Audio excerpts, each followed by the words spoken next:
very strange series of events have led, it would appear, Heather du Plessis-Allan to be fired, maybe wrong word, released, let go of, not required for services from Mediaworks, the live radio station, and also TV3, where she co-hosts the 7 p.m. show Story. She gave an interview in an NZME publication. I think it was the Herald. Was it the Herald? I think it was the Herald, yeah. It was the Herald, where she said a few things about her life at Mediaworks and what she was doing. And the Mediaworks group have basically said there's plenty of that was untrue. In fact, Hal Crawford, who was the Mediaworks chief, the Mediaworks news chief, said this, quote, "I can confirm Heather is leaving Mediaworks. I am not requiring that she work out her notice period, and therefore she will not be appearing on air for the remainder of Story or her radio live show." There was some commentary before that as well about some inaccuracies into what she had been saying. But I thought it was very interesting that in the last, let's say, month, it's probably more like 2.5, 3 weeks, but time flies, there's been 2 Mediaworks personalities who have given interviews to the opposition, NZME, and within days, both of them are gone. Yeah, it's interesting. Paul Henry's the other one and now Heather du Plessis-Allan. Yeah.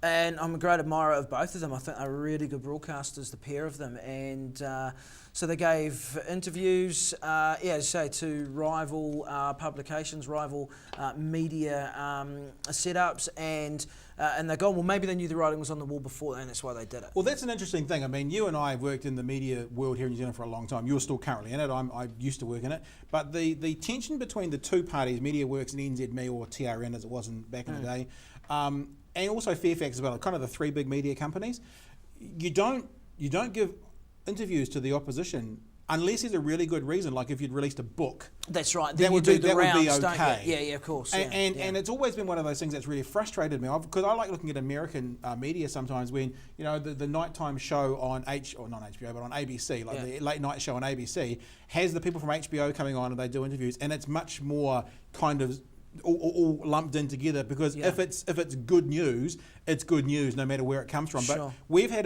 you'll testify to this, I'm sure, we've had a very strict sort of policy and practice in the last few years of you don't cross those boundaries. So to even have these 2 Mediaworks personalities, high profile personalities, doing a generic interview for the opposition is A, weird, and B, weirder that they're now both gone, and C, what does that mean, if anything? Yeah, well, doesn't mean anything, I'm not entirely sure. There's probably something going on behind the scenes there, but it does free them up now, doesn't it? I mean, they're both relieved of their commitments to Mediaworks. The whole landscape's changing there, so Story's gone from 7 o'clock on TV3. They're changing the breakfast show, of course, as well. Duncan Garner's going to have that one now. So look, honestly, what does it mean? I'm not entirely sure. These things all come out in the wash, don't they? Well, remember Hilary Barry as well. I don't know if she gave the interview, but of course now she's working for TVNZ as well. So yeah, and that was all. That seemed to be around the previous CEO, who's now gone Muck Weldon, with the Hilary Barry. That's right, it was. The other thing that I thought was interesting is now that you're saying Story is gone, the 7 p.m. on TV3 show, if people aren't aware of what we're talking about, and they're bringing in, is it the 7 o'clock project they call it, the Australian show? It's our version of the project. The project. I just thought as well, again, not to be too curmudgeon, but why do we need to import? Because really, you're just importing a name. The project, when we can do that. No one has copyright to a style of show. No, you can do the same style of show.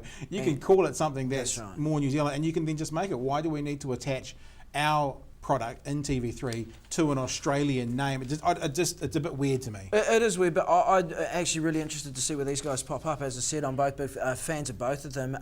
They're both really talented and good at what they do. It'd be great to see them pop up, and I hope they're not lost to media in this country. Something tells me they're not.